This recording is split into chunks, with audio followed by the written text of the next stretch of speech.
Hello friends, मैं अल्ताफ और आप देख रहे हैं फीफा फूड्स। बुधवार को सुशांत सिंह राजपूत का मामला सुप्रीम कोर्ट ने सीबीआई को सौंप दिया। अब जैसे ही ये मामला सीबीआई के अंदर आया है, सीबीआई अपना इन्वेस्टिगेशन करने वाली है। इसी बीच कई स्तर से इस मामले को लेकर प्रतिक्रियाएं आना शुरू हो गई हैं।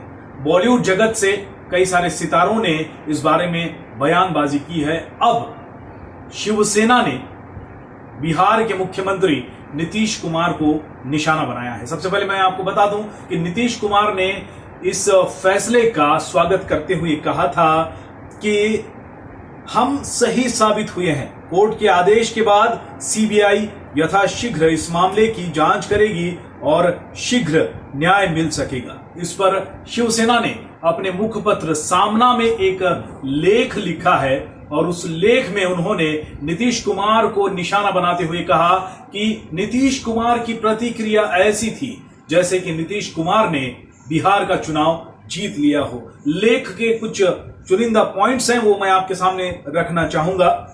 सामना में ये जो लेख लिखा गया है उसका जो टाइटल था वो ये था कि कानून के शासन को खत्म करने का प्रयास, सुशांत को न्याय मिले। इस टाइटल के अंतर्गत ये सारी चीजें लिखी गई और उसमें कहा गया कि सर्वोच्च न्यायालय ने सुशांत सिंह राजपूत आत्महत्या मामले की जांच सीबीआई को सौंप दी है। इस निर्णय से महाराष्ट्र, दिल्ली और बिहार जैसे राज्यों के कुछ लोग अति आनंदित हैं। नीतीश कुमार ने न्याय और सत्य की बात कहते हुए अपनी प्रतिक्रिया कुछ इस प्रकार दी मानो उन्होंने बिहार विधानसभा का चुनाव जीत लिया हो। दोस्तों, आप सभी जानते हैं कि सुशांत मामले में शुरू से ही इस तरह की राजनीतिक बयानबाजी हम देख रहे हैं और सामना में इस लेख में आगे कहा गया है कि सुशांत सिंह राजपूत प्रकरण में सीबीआई को इस प्रकार से घुसाना डॉक्टर बाबा साहेब आंबेडकर द्वारा बनाए संघ राज्य पर आक्रमण है और उनके द्वारा दिए गए निर्देशों को न मानना है। मुंबई पुलिस की प्रामाणिकता निसंदेह 100% है, इसलिए महाराष्ट्र के पुलिस कर्मियों को कुछ बुरा नहीं मानना चाहिए। उसमें आगे कहा गया कि मुंबई पुलिस की जांच कानून के हिसाब से सही दिशा में चल रही थी, लेकिन किसी मामले में राजनीति घुसाई जाएगी तो दूसरा और क्या होगा।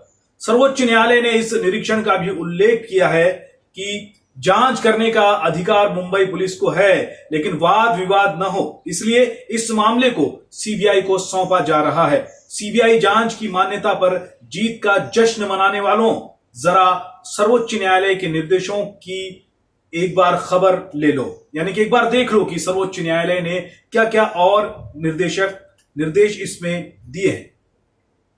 आपको मैं जाते जाते एक और चीज बताना चाहूंगा। जैसे कि शिवसेना ने नीतीश कुमार पर जो निशाना साधा है, उसके अलावा सीबीआई के काम पर भी सवाल उठाए हैं।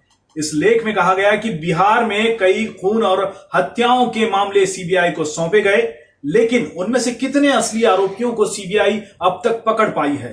ब्रह्मेश्वर मुखिया ने रणवीर सेना नामक एक निजी फौज बनाई थी, उसकी हत्या होते ही बिहार में दंगे शुरू हो गए। मामले की जांच सीबीआई को सौंपी गई। मुखिया के असली आरोपी किसी ने पकड़े होंगे तो बताओ।